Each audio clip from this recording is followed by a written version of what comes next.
Dr. Shikhar Sharma, nutritionist and scientific mentor, Ranfort Wellness, with us on the broadcast. There's a perception, doctor, that healthy eating is quite boring.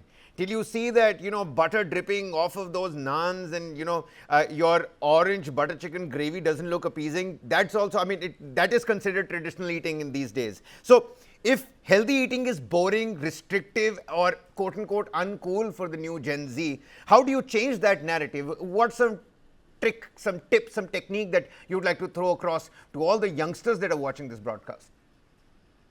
So, two, three things. I think it's all about making things culturally relevant and culturally cool. Like, for example, when I was growing up, at that time, you had big ads showing people smoking, whether it was actors or whether it was media. So, smoking was cool, and a lot Yep. of people took to smoking because it was cool.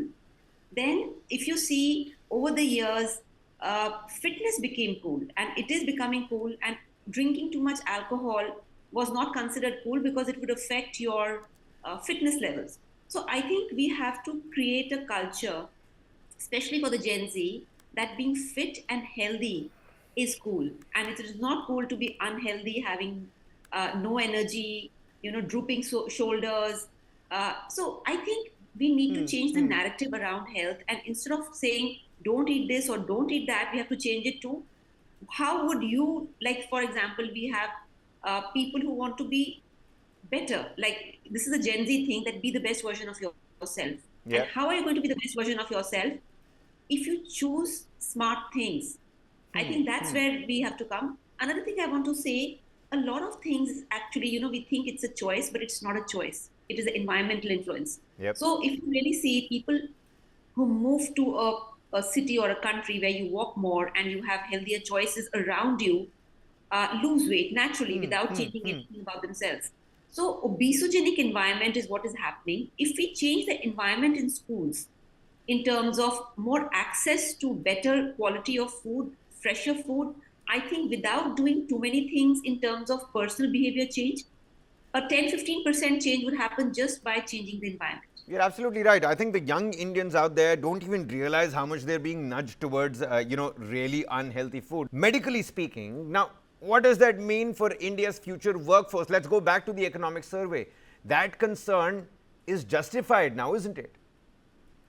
Absolutely. If you look at these children, they are going to have more of asthma, they're going to have more of heart problems, diabetes, blood pressure. And not only that, but they'll be poor performers and they will have bone and other skeletal joint issues, which means that India would be heading for a huge health crisis where productivity is down and hospital bills are rising. Not only that, I think what is very important is that the chemicals which are coming through these junk foods, I mean, we look at salt, sugar, that's fine.